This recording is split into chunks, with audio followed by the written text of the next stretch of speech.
feet.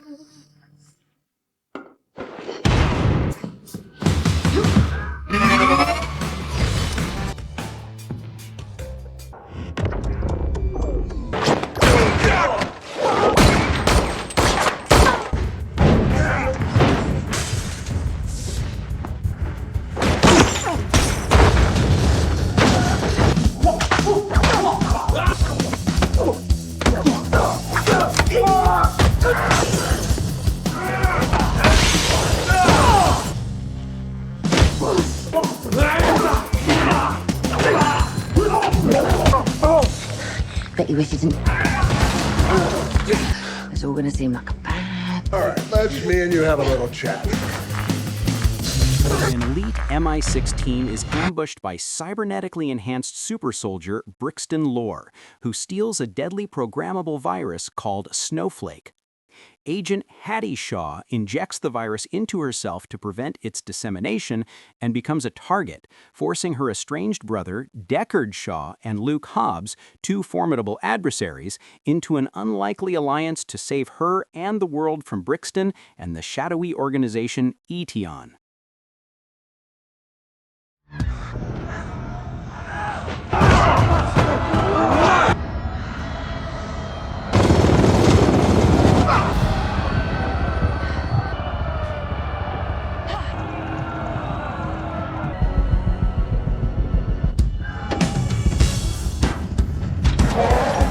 Let's go fishing, Shaw!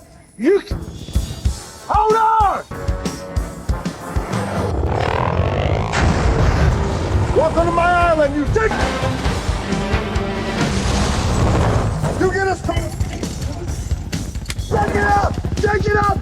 Yeah!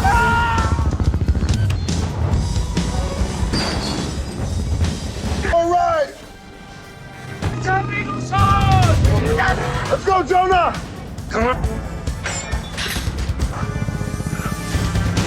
Timo, you got this! Gonna need more wood! Too much weight! Alright! Ow!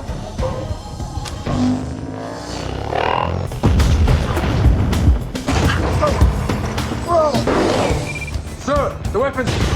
Incoming!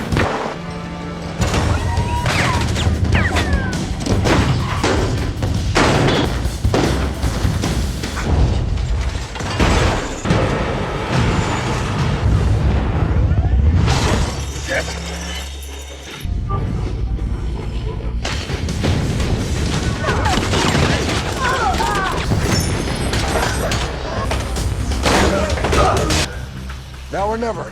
I'm more... No one tells me...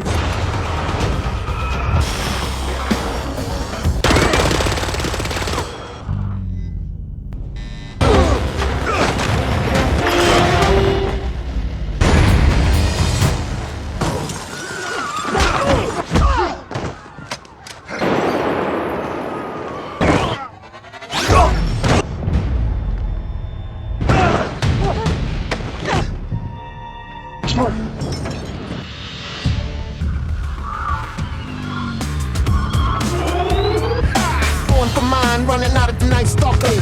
Put you in the earth, will fight for my cause, even if I die. Time for cement. I have the evolution. You might want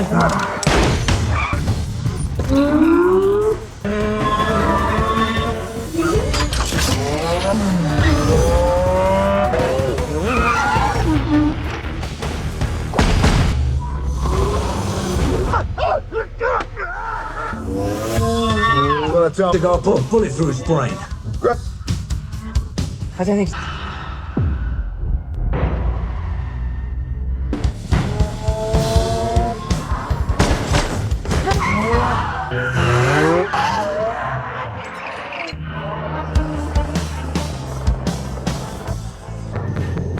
We're entering the drop! Ah, you asshole!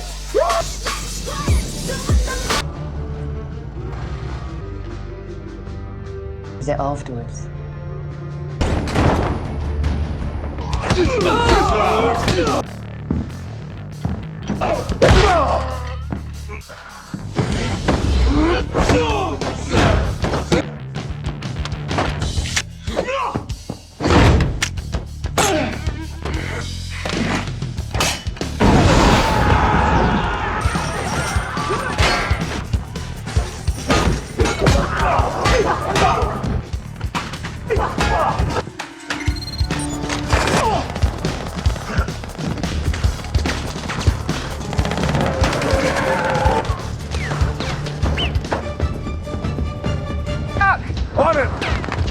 files. We're not out of this yet. Got them. Get a move on. Trace leaving us.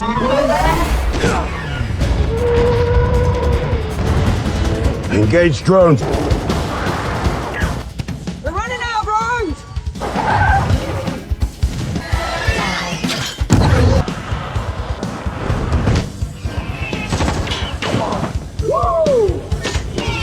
On your left!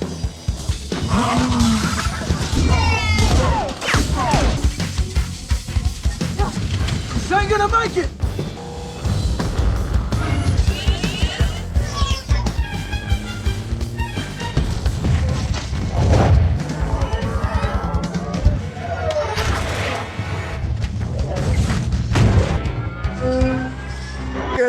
Just keep driving, I'll make it.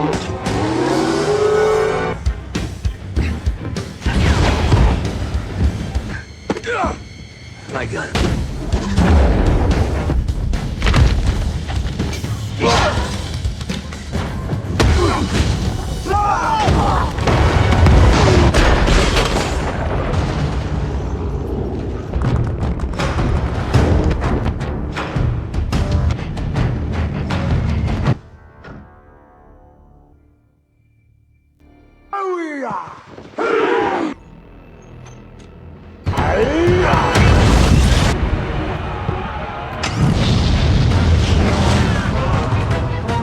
Hey, come on.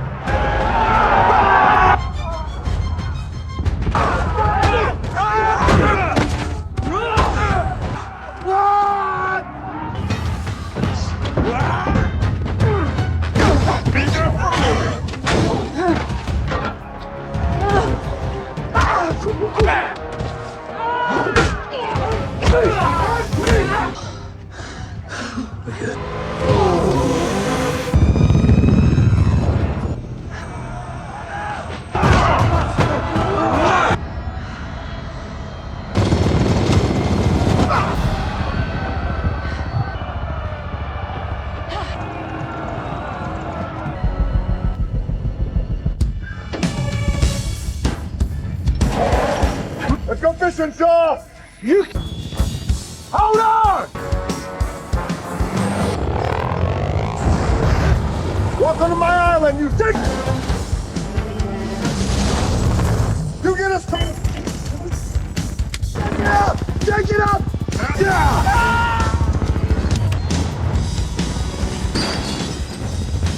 All right! Let's go, Jonah! Come on. Timo, you got this! Gonna need more weight! Too much weight! All right! Ow!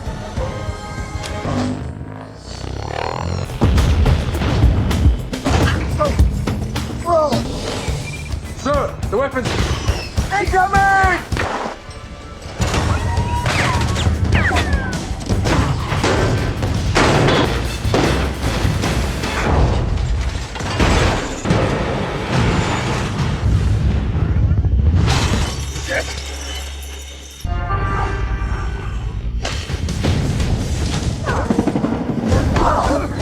Hurry! Jump!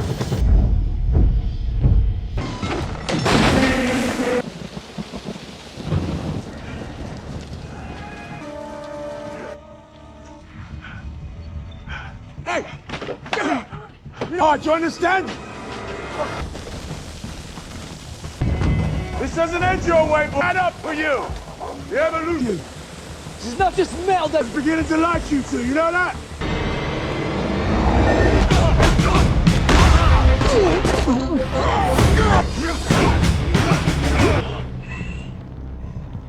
Human!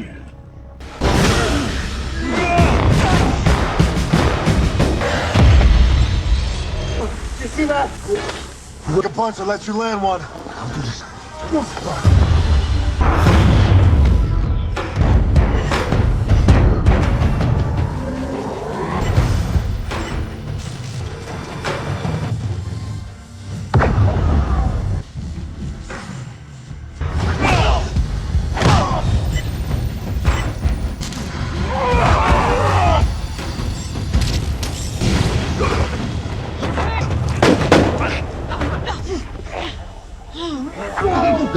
kryptonite. Let's get it into safe hands. You set me up as a force me to kill my own brother. Sure, compared to the court. And then what happened to you, Brixton? They ain't doing it. Brother, you may believe in machines. No machine will ever be. My ass whooping.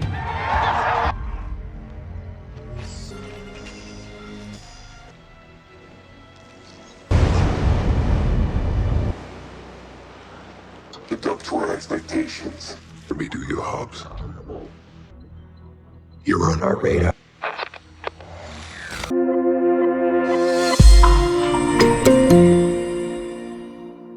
Hey guys, today we're diving deep into the explosive, action-packed, and delightfully ridiculous world of Fast and Furious presents Hobbs and Shaw. Get ready for a high-octane recap that spares no detail, from the bone-shattering fights to the gravity-defying stunts, and of course, the relentless bickering between our two titular heroes. This movie is pure, unadulterated popcorn entertainment, and we're going to break down every glorious moment. Before you head off, if you're enjoying the kind of content I make, please consider liking and subscribing. No pressure, but it truly helps me keep the action coming. Our story kicks off in a dimly lit, high-security Aetion facility tucked away in the heart of London. The air is thick with tension, a faint hum of unseen technology providing a constant low-level drone. Suddenly, the silence is shattered by the deafening crack of a breach. Alarms blare, a shrill, piercing wail that echoes through the sterile corridors, and my 6 agents, armed and ready, swarm the area, their boots pounding on the polished floor. Leading them is the sharp, no-nonsense Hattie Shaw, her eyes scanning every shadow, every potential threat. They're here to retrieve something incredibly dangerous, a bioweapon known as Snowflake, a programmable virus capable of wiping out humanity with frightening precision. Just as they think they have it contained, a menacing figure materializes from the shadows, an almost supernatural calm preceding his brutal assault. This is Brixton Lore, a man who moves with the terrifying efficiency of a machine because, well, he kind of is one. His body is a marvel of cybernetic enhancements, making him faster, stronger, and more durable than any human should ever be. He's wearing sleek, dark armor that seems to absorb light, and his presence alone sends shivers down your spine. The firefight erupts, gunshots ring out, each report a sharp metallic clang against the walls. But Brixton, seemingly impervious, barely flinches. He disarms agents with a flick of his wrist, sending their weapons skittering across the floor with a harsh clatter. Punches land with the sickening thud of bone against steel, and agents are sent flying as if struck by a truck. Hattie, quick-thinking and resourceful, realizes the weapon is about to fall into the wrong hands. In a desperate split-second decision that's either incredibly brave or incredibly reckless, she snatches the glowing vial containing the Snowflake virus and with a grimace of determination, injects it into her own bloodstream. The needle glints under the emergency lights, a tiny but pivotal act. Brixton, furious, delivers a swift, brutal kick that sends her sprawling away. As she scrambles away, he makes it look like she betrayed her team, planting false evidence to frame her. The facility is left in chaos, a swirling vortex of smoke, alarms, and the dying groans of agents. Cut to Los Angeles, a stark contrast of sunny beaches and bustling city life. We meet Luke Hobbs, a man built like a granite statue carved by the gods themselves. He's in a boxing gym, the rhythmic thwack of his fists against a heavy bag filling the air. Each punch carries the force of a small earthquake, the bag swaying wildly with every impact. He's got that signature focused intensity, sweat beading on his brow, muscles bulging with effortless power. The man is a walking, talking tank. After a quick sparring session that looks more like a demolition derby, he gets a call from his old frenemy, the ever-suave CIA agent Locke, played by the endlessly sarcastic Ryan Reynolds. Locke, with his usual rapid-fire banter, delivers the grim news. A bioweapon is out there. Hattie Shaw is the prime suspect, and Hobbs is the only man tough enough to bring her in. He lays out the situation with a rapid-fire explanation that somehow makes global catastrophe sound like a minor inconvenience. Hobbs, ever the patriot, agrees, but with a palpable reluctance to work with anyone, let alone someone he doesn't know. Meanwhile, in a swanky London penthouse, Deckard Shaw is enjoying the finer things in life, a martini glass clinking delicately as he listens to a news report about the very incident Hobbs is now involved in. Shaw is all tailored suits and smooth movements, a refined predator with a dangerous edge. He's got that look about him, the kind that says he could disarm you with a smile or a headbutt, depending on his mood. He's contacted by his own handler who, with an air of exasperation, informs him that his sister, Hattie, is a rogue agent and has stolen a deadly virus. Shaw, clearly annoyed that his morning gin and tonic has been interrupted by family drama and global peril, also agrees to take the case, fueled by a mixture of concern for his sister and a healthy dose of professional pride. He's definitely not thrilled about the prospect of working with the brute that is Luke Hobbs, a sentiment he voices with a dismissive wave of his hand. It's almost comical how quickly these two alpha males are forced into proximity. The stage is set for an awkward, testosterone-fueled reunion. Hobbs and Shaw are brought together in a CIA black site, a sterile, utilitarian room designed to induce maximum discomfort. The tension is so thick you could cut it with a butter knife. The moment they clap eyes on each other, the verbal jabs begin, a rapid-fire volley of insults and thinly veiled threats. Hobbs, all brawn and blunt force, calls Shaw a tea-swilling, crumpet-eating limey. Shaw, sharp-toned and sophisticated, counters with digs about Hobbs' size and his apparent lack of intellectual depth. Their handlers try to get them to focus, reminding them of the world-ending stakes, but it's like herding cats, if the cats were also armed to the teeth and actively trying to one-up each other. It's glorious. They begrudgingly agree to work together, their mutual disdain almost an additional character in the room, constantly buzzing in the background. Their first lead takes them to a series of safe houses and informants, a shadowy network of global intelligence and illicit dealings. The pursuit begins with a frantic energy, the ticking clock of Hattie's injected virus adding an urgent, desperate pulse. Their intel leads them to a secluded warehouse on the outskirts of London, a desolate place where shadows stretch long and the wind whistles through broken panes of glass.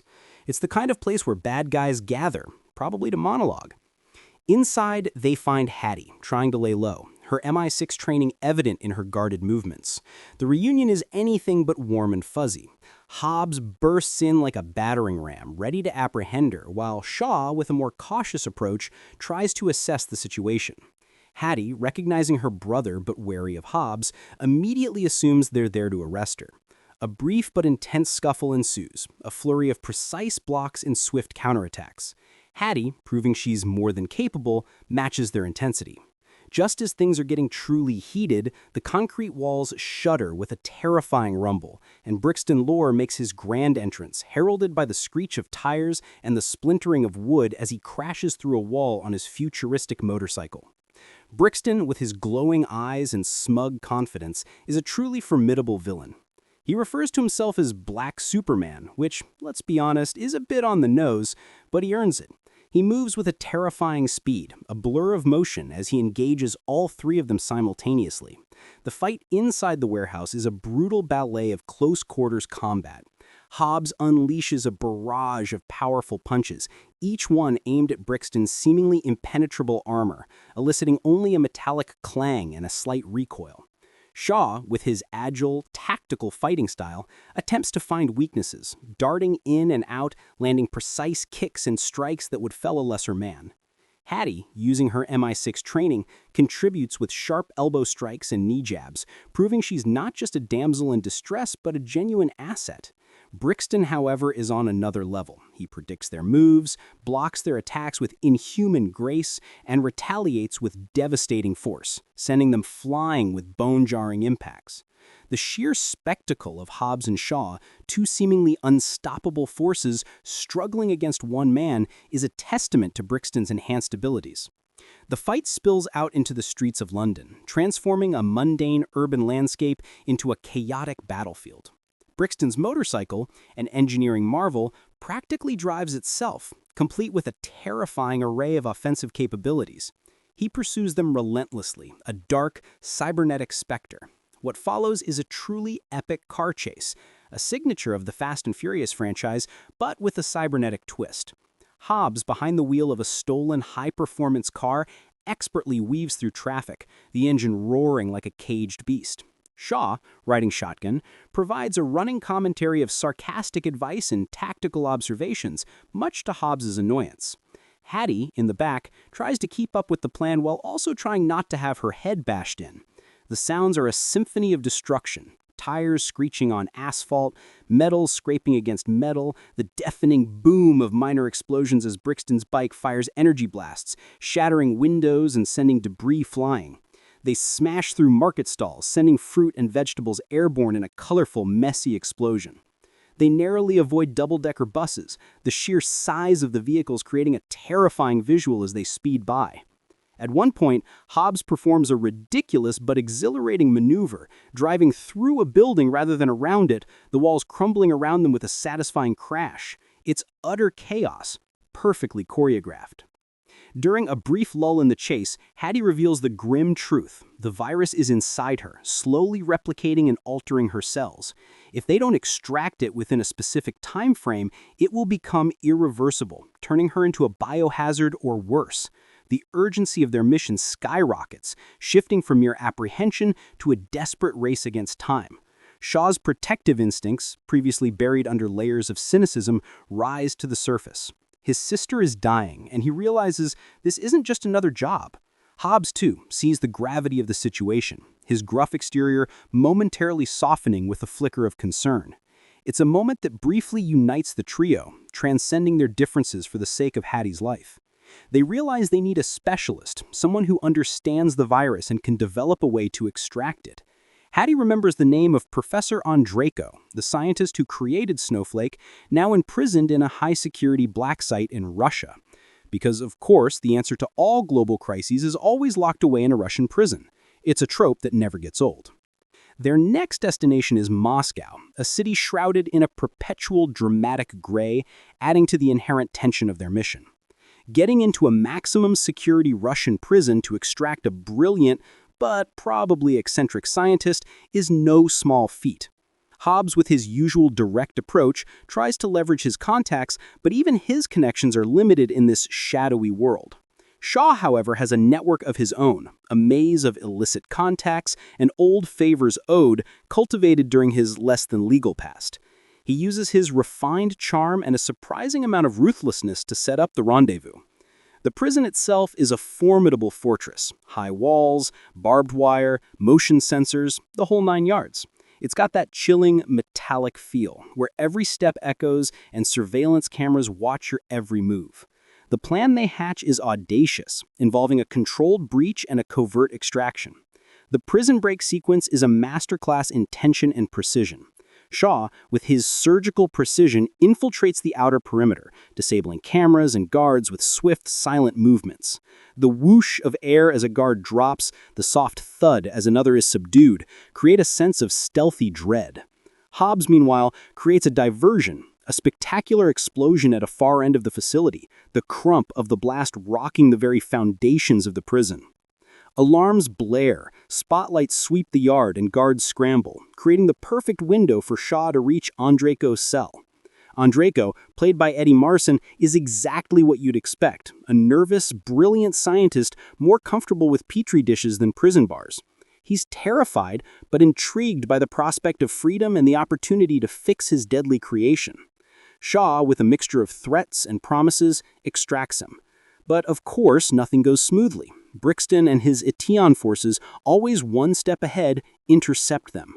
Another furious gunfight erupts, the cacophony of automatic gunfire echoing through the narrow prison corridors.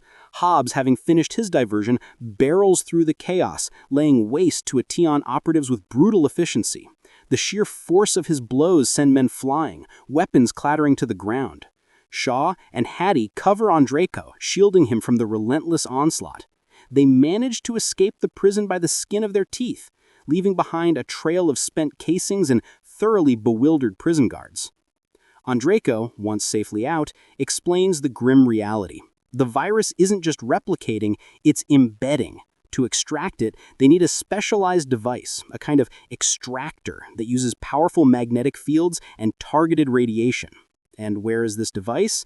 Naturally, it's at Etion's main research facility, a massive, imposing black site nestled deep within the industrial heartland of Ukraine. This place screams villain lair, with its massive, reinforced concrete structures and an aura of clandestine operations. The air around it feels heavy, almost oppressive. Getting into this place is even more difficult than the Russian prison. This facility is bristling with security, armed guards patrolling, automated sentry guns, and advanced surveillance systems that would make even a seasoned spy sweat. Our three, along with Andreyko, devise an incredibly risky plan. Hobbs decides on a frontal assault, creating a massive diversion with a heavy-duty transport vehicle, essentially using it as a battering ram to get inside. The crash of metal on concrete is deafening, a deliberate act of brute force that announces their arrival. Shaw, with his superior stealth and technical know-how, navigates the internal systems, trying to disable defenses and open pathways. Hattie, ever the pragmatic agent, works alongside him, coordinating their movements and providing tactical support. The infiltration is a symphony of coordinated chaos. Hobbs, a one-man wrecking crew, barrels through waves of Etion guards. The thud, the fists, the crunch of bodies hitting walls, the clatter of discarded weapons. It's a visceral, no-holds-barred assault. He plows through multiple layers of security, absorbing blows that would pulverize ordinary men. Meanwhile, Shaw and Hattie are engaged in a more intricate dance, dodging laser grids, hacking into computer terminals, and neutralizing guards with swift, silent takedowns. The whir of automated turrets spinning to life, followed by the zap of energy blasts, adds another layer of danger. They communicate in clipped, urgent tones, their voices barely audible over the increasing sounds of battle. They locate the lab where the extractor device is kept, a high-tech chamber filled with blinking lights and whirring machinery. Just as they manage to retrieve the device, Brixton makes his reappearance, leading a squad of his enhanced shock troopers. Another brutal confrontation ensues.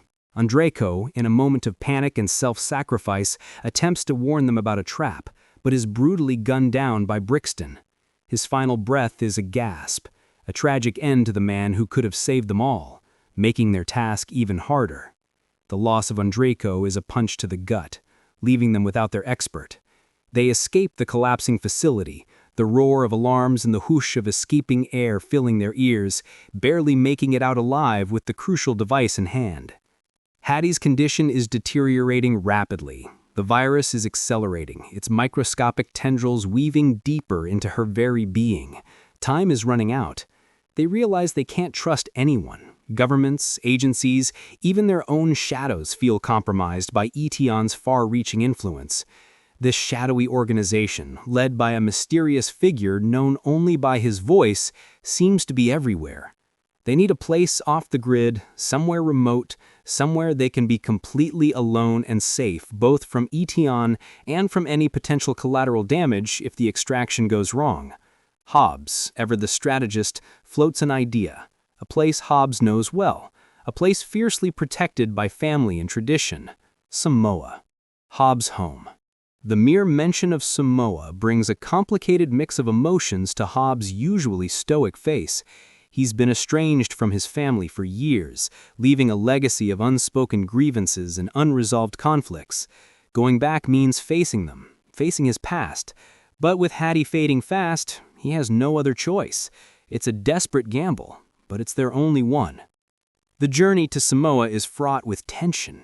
Hattie is racked with pain, her body writhing in silent agony, the visual signs of the virus becoming more pronounced. The air in their makeshift transport is thick with worry and the rhythmic thrum of the engine.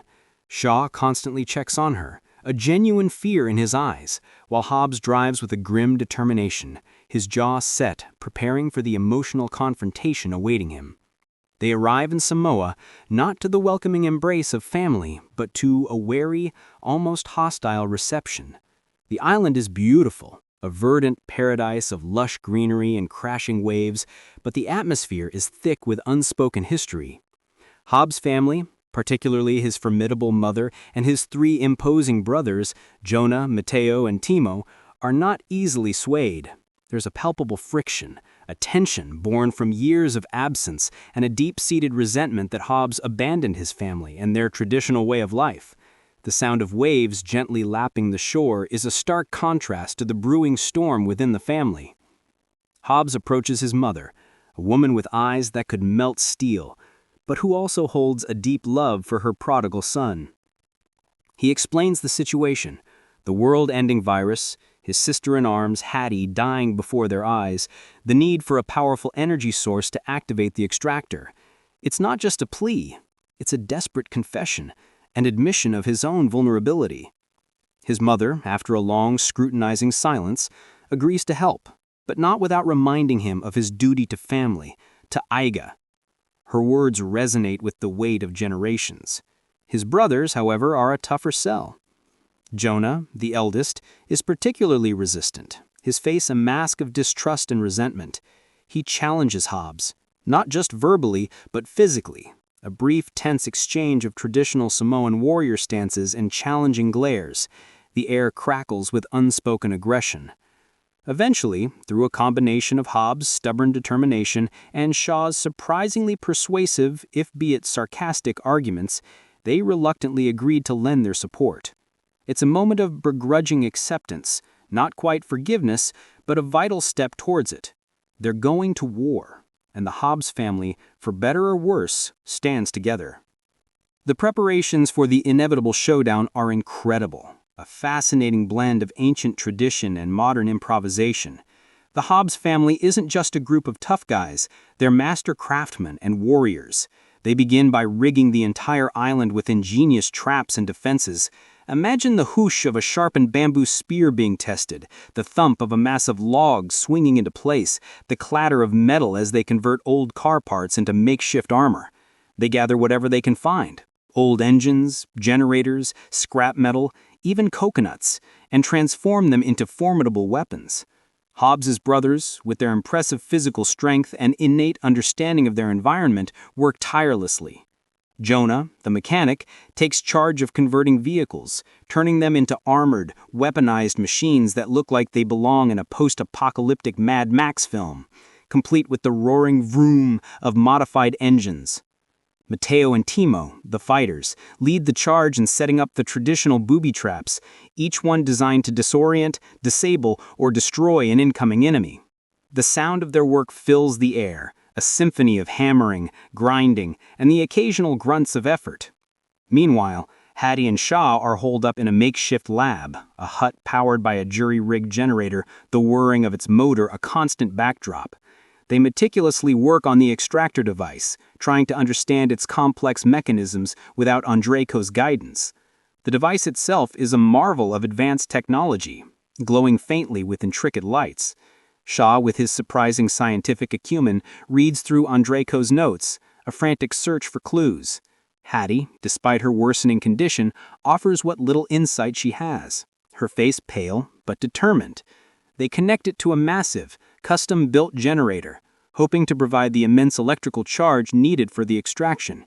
The air is thick with anticipation and dread, the ticking clock of Hattie's virus a constant, silent pressure. They know Etion is coming, and they need to be ready. Just as they finalize their preparations, the first signs of Etion's arrival appear on the horizon, a menacing fleet of heavily armed vehicles and advanced drones cutting through the serene Samoan landscape.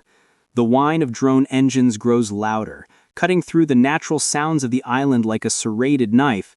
Brixton Lore, leading the charge from his command vehicle, broadcasts a chilling message, his voice distorted and amplified, echoing across the island. Surrender Hattie and the device, or face total annihilation. Hobbs's mother, standing tall and defiant, broadcasts back a powerful, traditional Samoan war cry, her voice resonating with ancient pride and defiance. It's a goosebump-inducing moment, a powerful declaration of war. The battle begins. Etion forces pour onto the island, a tide of technologically superior soldiers, their weapons spitting fire with rapid crack-crack-crack reports. But they are met with a furious, unyielding resistance. The Hobbs family, augmented by their friends and allies, unleash their ingenious traps. The ground explodes with concealed mines, sending Etion vehicles flipping with a deafening thud and scrape of metal. Sharpened bamboo stakes impale attackers. Swinging logs flatten entire squads, the crump of impact sickeningly effective. It's a testament to human ingenuity and the power of home field advantage. Hobbs, roaring like a primal beast, charges into the fray, a blur of muscle and righteous fury. He wields a massive, traditional Samoan war club, each swing delivering a crushing blow, the whoosh of air preceding the crunch of impact against Etion armor. He's a one-man wrecking crew, throwing enemies around like rag dolls, their shouts of pain echoing through the chaos. Shaw, ever the pragmatist, takes to the skies in a helicopter, modified by Jonah to be a flying fortress with Hattie strapped into the extraction device in the back. His mission is to provide air support and get Hattie to the precise location for the extraction without being shot down. The whop whop whop of the helicopter blades dominates the sky, a rhythmic heartbeat against the backdrop of explosions and gunfire. He skillfully maneuvers through a hail of ET fire, the pang of bullets ricocheting off the chopper's reinforced chassis. Hattie, despite her increasing pain, monitors the device, her face etched with concentration. The visual spectacle is astounding. Ancestral fighting techniques clashing with futuristic technology. The sounds are a symphony of destruction.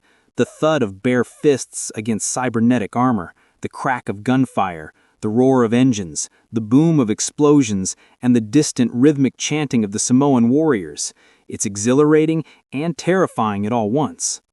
Brixton, relentless, focuses his attention on Hobbs, knowing that defeating the patriarch will break the family's spirit. Their inevitable confrontation is a brutal extended hand-to-hand combat sequence. Brixton's cybernetic enhancements give him an undeniable edge. He moves with preternatural speed, his blows carrying the force of a hydraulic press, each punch landing with a sickening thwack. Hobbs, despite his colossal strength, finds himself outmatched in a... Seeing Hobbs in peril, Shaw makes a crucial decision. He sets the helicopter down, quickly unstraps Hattie from the still-charging extractor, and rushes to his brother's aid. It's a moment of genuine camaraderie, the bickering finally set aside for the greater good. The two alpha males, finally united, face Brixton together. The final showdown is a tag-team effort, a beautifully choreographed dance of contrasting fighting styles. Hobbs, with his raw power and unyielding resilience, acts as the immovable object, absorbing Brixton's heaviest blows and creating openings.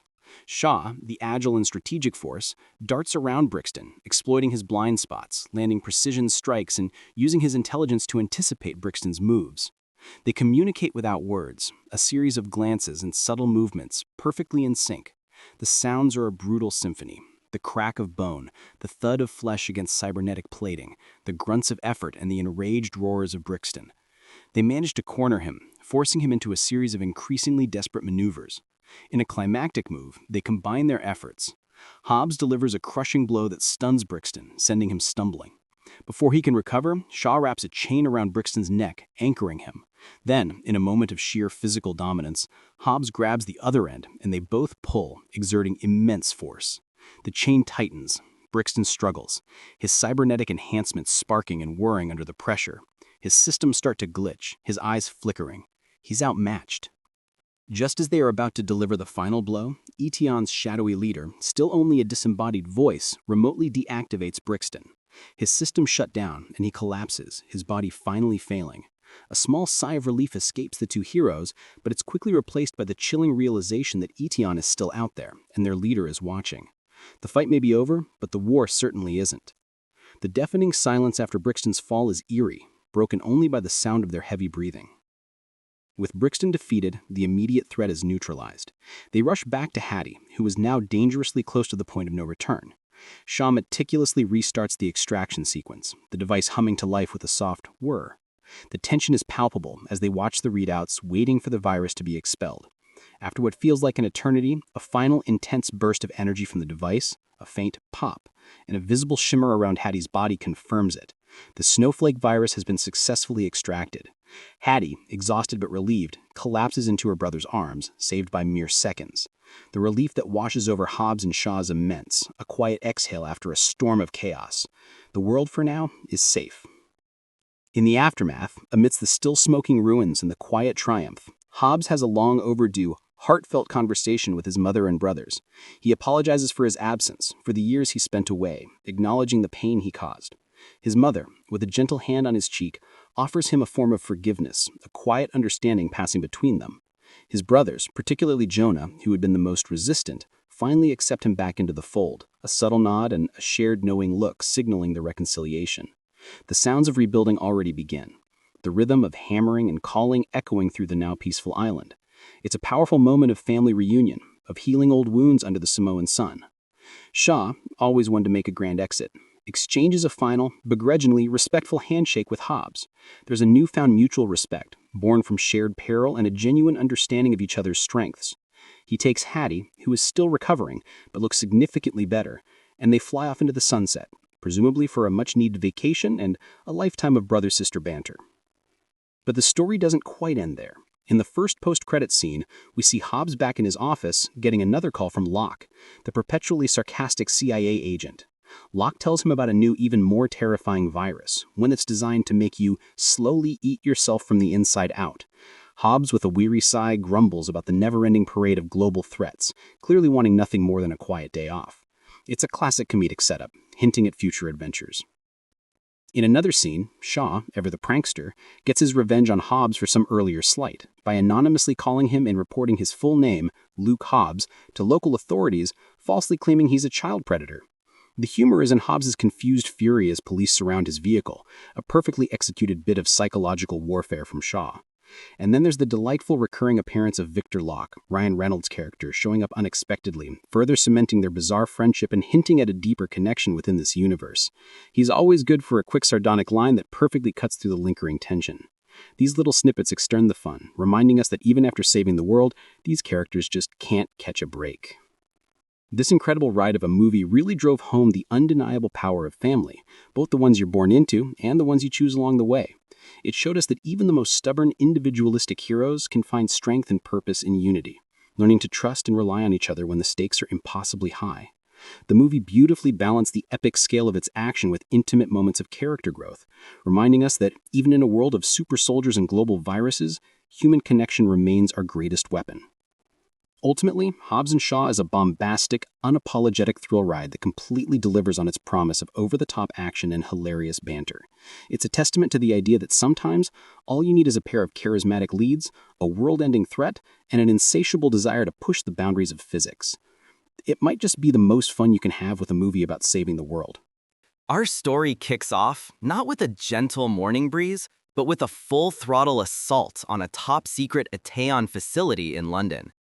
MI6 agent Hattie Shaw, dressed in tactical gear, moves with a purpose. Her objective clear: retrieve a biological weapon dubbed Snowflake.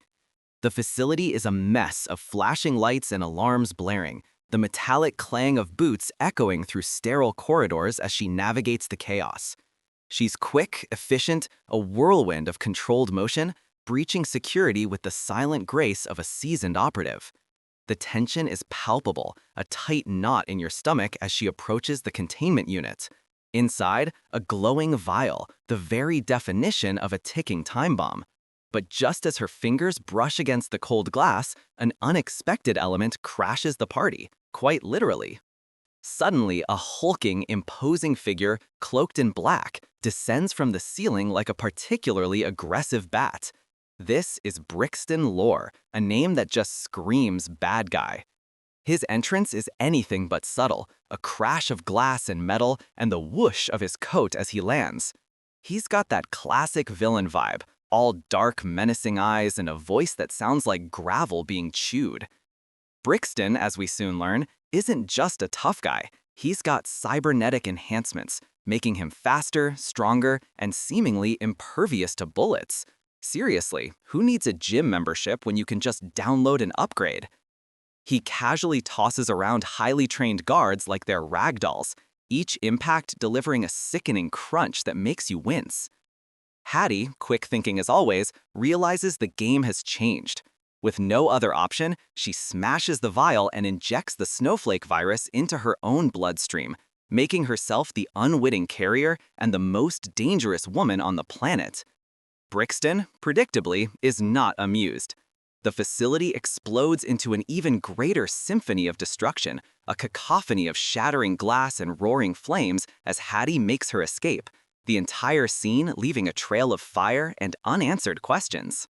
Cut to Los Angeles, a much sunnier and slightly less explosive affair where we find Luke Hobbs. He's not dodging bullets, but rather getting his daughter, Sam, ready for school. The contrast is stark, the domestic bliss a brief respite from the impending global catastrophe. Hobbs is a mountain of a man, even when he's just making pancakes, his voice a deep rumble that could probably vibrate loose fillings. He's all about family, discipline, and probably a well-balanced breakfast. He's got this intense fatherly gaze, a protective aura that hints at the powerhouse beneath the soft dad exterior.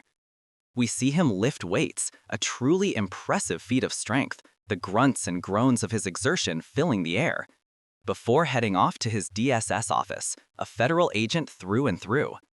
His workspace is impeccably organized, unlike, I imagine, mine after a Monday morning.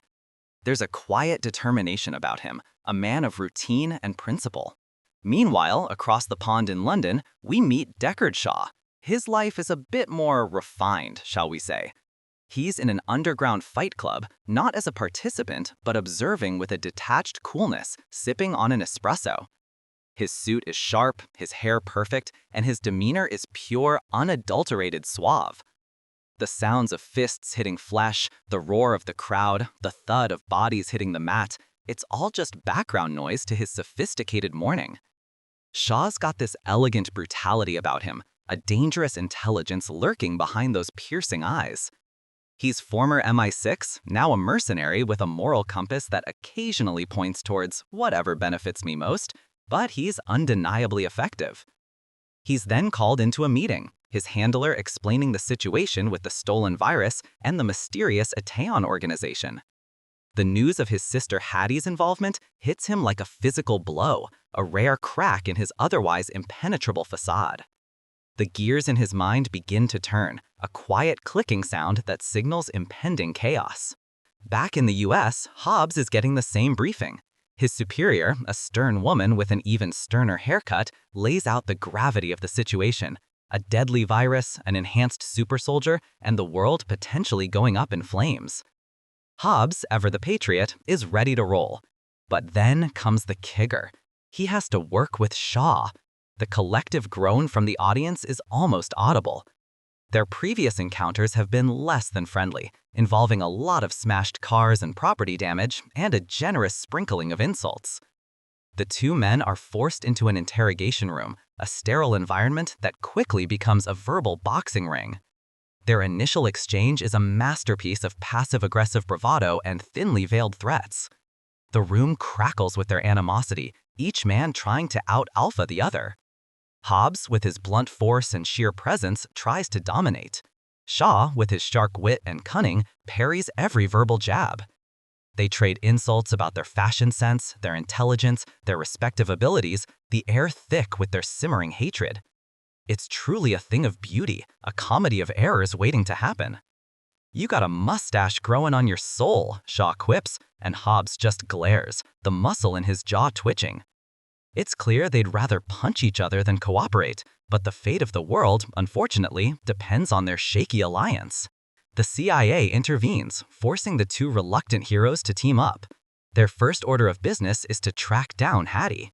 Shaw, with his insider MI6 knowledge, quickly deduces her likely movements. They find her in a safe house, and the reunion is, shall we say, less than heartwarming. Hattie, exhausted and on edge, is startled by their sudden appearance. The moment Hobbs and Shaw lock eyes on her, a wave of relief, quickly followed by suspicion, washes over them. Shaw, ever the protective older brother, immediately starts questioning her, his tone laced with concern and a dash of his usual condescension. Hattie, meanwhile, is trying to explain the whole virus in my body predicament, but the boys are too busy bickering. Hobbs, seeing the distress in Hattie's eyes, cuts through their sibling squabble with a booming command, demanding answers. The dynamic shifts slightly, Hobbs becoming the pragmatic mediator. Hattie explains how Brixton isn't just some random thug, but a ghost from Shaw's past, a former colleague believed dead, now resurrected with cybernetic enhancements by the mysterious Ateon organization. The snowflake virus, she explains, is programmable, designed to target specific DNA, effectively wiping out chosen populations. The ticking clock in her own body adds an urgent, personal stakes to the global threat. They realize they need to extract the virus before it goes critical, which is easier said than done. No sooner do they formulate a flimsy plan than Brixton and his heavily armed goons crash the party. A massive car chase erupts through the streets of London, a symphony of screeching tires, smashing metal, and the roar of engines Brixton.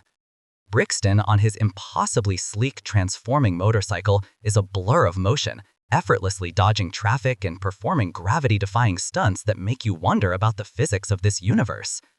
He's got this super soldier thing down pat, zipping around like a video game character with infinite health.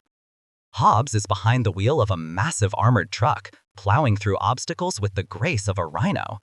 Shaw, ever the strategist, is providing tactical advice and making sarcastic comments from the passenger seat, occasionally leaning out to take potshots with a precision handgun. The crack of gunfire fills the air, punctuated by the metallic screech of cars colliding and the guttural roars of Hobbs as he exerts himself. Buildings blur past, the city lights reflecting on the speeding vehicles. One particularly memorable moment involves Hobbs using his truck as a battering ram, reducing smaller cars to crumpled heaps of metal. Hattie, trapped in the back, is trying to keep her cool, occasionally yelling directions or a particularly sharp insult at her brother. It's pure, unadulterated chaos, the kind that makes you grip the edge of your seat and forget about the real world for a bit. The chase culminates in a spectacular crash, with Brixton seemingly disappearing into thin air after yet another impossible stunt, leaving our heroes to pick up the pieces and figure out their next move. The trio manages to escape the immediate threat, but they're now on the run, with Itaeon and Brixton hot on their heels. They need information, and quickly. Shaw, remembering details from his past and Brixton's history, suggests they track down Professor Andraco, the scientist who developed Snowflake and apparently has the only device capable of extracting the virus from Hattie's bloodstream without killing her. Their journey takes them to Moscow, a city known for its beautiful architecture and apparently incredibly difficult to find rogue scientists. The mood is tense, the banter sharper, as the pressure of the ticking virus clock weighs heavily. Hobbs and Shaw continue their verbal sparring match, even as they work together. "You're like a poorly maintained tank," Shaw might say, only for Hobbs to retort, "And you're a porcelain doll with a tiny mustache." It's their love language, apparently. They arrive in Moscow, navigating its crowded streets and bustling markets. The sounds of foreign languages and distant traffic a constant hum around them. Their intelligence leads them to a shady, underground black market, a den of whispers and illicit dealings. This place is a maze of dimly lit alleys and cramped stalls, selling everything from questionable tech to even more questionable information. They encounter a local contact, a nervous man who clearly prefers not to deal with two massive, angry agents. After a brief but firm negotiation, which might have involved Hobbs gently coercing the man with a glare that could melt steel, they get a lead. Professor Andraco is supposedly dead. Shaw, however, refuses to believe it. He knows Brixton too well. Itaeon would rather capture than kill such a valuable asset. The pursuit continues, their footsteps echoing through the grimy underpasses, the tension building with every step. Their persistence pays off. They find Professor Andraco, not dead, but held captive in a highly secure, almost futuristic Itaeon black site. The infiltration is a masterclass in contrasting styles. Hobbs goes for brute force, tearing through steel doors and smashing security cameras with his bare hands. The thump-thump smash of his movements a relentless rhythm. Shaw, meanwhile, uses stealth and cunning, bypassing security systems with a few deft key presses and disabling guards with silent takedowns, the whoosh of his movements barely disturbing the air. The crack of a neck, a muffled thud as a body drops, these are the only sounds accompanying his progress. They eventually converge on Andraco's location, a stark, technologically advanced room where the scientist is being interrogated. Andraco, a nervous wreck, is relieved but also terrified to see them. He confirms the virus's devastating potential and reveals that the extraction device he built is indeed the only solution. However, there's a catch, a big one. The device requires a unique activation key and a precise environment to operate, located at his secluded research facility in Chernobyl. Of course it is, because nothing is ever simple in these movies. He also mentions that Brixton plans to weaponize the virus, not just release it, but control its spread. This information adds a whole new layer of urgency, pushing the stakes even higher. The plan is set. Get Andraco, get the device, get to Chernobyl. Easy peasy, right? Their escape from the Itaeon monarch site is, as expected, a destructive ballet of bullets and broken glass. Brixton, ever the persistent antagonist, shows up with an army of highly trained mercenaries, all clad in black with their automatic weapons spitting fire. The air is thick with the smell of gunpowder and burning metal. Hobbs is a human wrecking ball, shrugging off punches and returning them with bone-jarring force, the crack of his fists against helmets and body armor reverberating through the facility. Shaw, a whirlwind of calculated violence, takes down multiple opponents with a fluidity that belies his power, incorporating close-quarter combat with precision shooting. He moves like a dancer, each movement economical and deadly. Hattie, holding her own, is surprisingly adept with a firearm, proving that badasses run in the Shaw family. And Draco, bless his cotton socks, mostly just screams and tries to avoid getting hit, which honestly is a perfectly valid strategy. The sounds of the battle are deafening. Automatic weapon fire, the metallic clatter of shell casings, the grunts of exertion, and the occasional explosive decompression as one of Hobbs' punches sends a goon flying through a reinforced wall. They battle their way through corridors, up stairwells, and across a dizzying array of catwalks. The constant thud of boots and the sharp reports of gunfire their unwelcome soundtrack. Brixton, with his enhanced strength and speed, is a constant, terrifying threat. He engages Shaw in a brutal hand-to-hand fight, each punch and kick landing with the force of a small hammer. The whoosh of Shaw dodging, the thud of a blocked blow, the grunt of effort, it's a raw, visceral confrontation. Meanwhile, Hobbs is taking on a squad of heavily armed men, using anything and everything as a weapon, including a fire extinguisher and, at one point, a very angry microwave. The scene is a chaotic masterpiece, each hero playing to their strengths, a symphony of destruction. They finally make it to their escape vehicle, a heavily armored Etion transport, only for Brixton to corner them on a rooftop. The tension is palpable, the wind whipping around them as they stand on the precipice of a skyscraper. Brixton, in his sleek, form-fitting suit, declares himself Black Superman, a rather self-aggrandizing title, but his abilities certainly back it up. He taunts Shaw, reminding him of their shared past and how he designed Brixton. This fuels Shaw's rage, adding a personal vendetta to the global mission. A dramatic confrontation ensues, culminating in a daring escape involving a massive rope and a skyscraper rappel that would make any stunt coordinator sweat. The whoosh of the rope cutting through the air, the frantic scrambling, the desperate yells, it's a heart-stopping sequence. They manage to get away, but not without further damage to their egos and their ride, leaving Brixton seething on the rooftop, promising retribution. With Professor Andraco in tow and the knowledge of the Chernobyl facility, the trio realize they need a place to regroup, repair, and prepare for the final confrontation. Shaw knows a guy, or rather his old bunker in the English countryside. It's a surprisingly high-tech hidden lair, complete with advanced computers, weapons, and, naturally, a fully stocked bar.